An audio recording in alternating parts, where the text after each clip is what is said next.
ನಮಸ್ಕಾರ. ಡಾಕ್ಟರ್ ಅಶ್ವಥ್ ಅಂತ್ಯಜ, ಕರ್ನಾಟಕ ದಲಿತ ಸಂಘರ್ಷ ಸಮಿತಿ ಸಂಯೋಜಕ.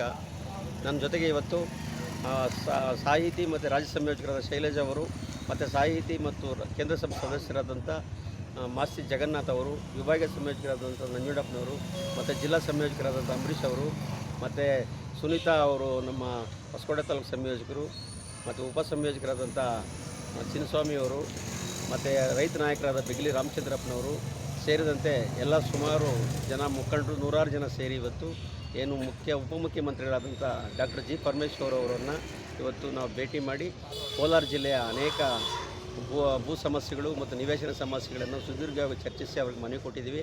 ಆ ಭೂ ಸಮಸ್ಯೆಗಳಲ್ಲಿ ಸುಮಾರು ಹುಲಮಂಗಲ ಹೊಸಕೋಟೆ 212 ಸರ್ವೆ ನಂಬರ್ 213, 41, 42ರಲ್ಲಿ ಸುಮಾರು 200 ಎಕರೆ ಜಮೀನಲ್ಲಿ 15 ಎಕರೆ ಜಮೀನಲ್ಲಿ ಬಡವರಿಗೆ ನಿವೇಶನ ಕೊಡಬೇಕು ಅನ್ನೋದಿದೆ. ಅದೇ ರೀತಿ ಕಾಮರ್ಸ್ನಲ್ಲಿ ಸರ್ವೆ ನಂಬರಲ್ಲಿ ಬಡವರಿಗೆ ಸೈಟ್ ಕೊಡಬೇಕು, ಮತ್ತು ಕೃಷ್ಣ ಸಾಯಿ ವಿದ್ಯಾಸಂಸ್ಥೆಗೆ 10 ಎಕರೆ ಜಮೀನು ಕೊಡಬೇಕು. ಮಂಗಸಂದ್ರ ಸರ್ವೆ ನಂಬರ್ 94 ಮತ್ತು 90ರಲ್ಲಿ, ಮತ್ತು 10 ಸರ್ವೆ ನಂಬರ್ 10 ಚಿಲುನಹಳ್ಳಿಯಲ್ಲಿ ಫಾರಂ ನಂಬರ್ 57 ಹಾಕೊಂಡಿದ್ದಾರೆ. ಅಲ್ಲಿ ಹಾಕೊಂಡಿರ್ತಕ್ಕಂಥ ಎಲ್ಲ ಭೂಹೀನ ಬಡವರಿಗೆ, ದಲಿತರಿಗೆ ಜಮೀನು ಕೊಡಬೇಕು.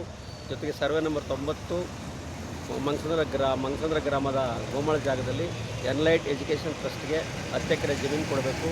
ಅದು ಸೇರಿದಂತೆ ಅನೇಕ ಸಮಸ್ಯೆಗಳು. ಮತ್ತು KJPನ ಪಂತ್ರಹಳ್ಳಿ ಕ್ಯಾಸಂಬಳ್ಳಿ ಹೋಬಳಿಯಲ್ಲಿ ಸುಮಾರು 5 ಎಕರೆ ಜಮೀನಲ್ಲಿ ನಿವೇಶನ ಕೊಡಬೇಕು, ಬುದ್ಧ ವಿಹಾರಕ್ಕೆ ಜಾಗ ಕೊಡಬೇಕು ಅಂತೇಳಿ ಈ ಥರ 16 ಬೇಡಿಕೆಗಳನ್ನು ನಾವು ಅವರ ಗಮನಕ್ಕೆ ತಂದಿದ್ದೇವೆ. ಸನ್ಮಾನ್ಯ ಉಪಮುಖ್ಯಮಂತ್ರಿಗಳು ನಿಮ್ಮನ್ನು ಕರೆದು ಸಭೆ ಮಾಡ್ತೇವೆ, ಸಭೆ ಮಾಡಿ ಸಮಸ್ಯೆನ ಬಗೆಹರಿಸ್ತೀವಿ ಅಂತೇಳಿ ನಮ್ಮ ಮನವಿಯನ್ನು ಜಿಲ್ಲಾಧಿಕಾರಿಗಳಿಗೆ ಕೊಟ್ಟಿದ್ದಾರೆ. ಅದರಿಂದ ನಾವು ಅವರಿಗೆ ಈ ಮೂಲಕ ನಾವು ಕರ್ನಾಟಕ ದಲಿತ ಸಂಘರ್ಷ ಸಮಿತಿಯಿಂದ ಉಪಮುಖ್ಯಮಂತ್ರಿಗಳಿಗೆ ಧನ್ಯವಾದಗಳನ್ನು ಹೇಳ್ತಾ ಇದ್ದೇವೆ. ನಮ್ಮ ಸಮಸ್ಯೆಗಳನ್ನು ತುರ್ತಾಗಿ ಬಗೆಹರಿಸ್ತಾರೆ ಅಂತೇಳಿ ಭರವಸೆ ಇದೆ. ಅದನ್ನು ನಾವು ಜೈ ಭೀಮ್.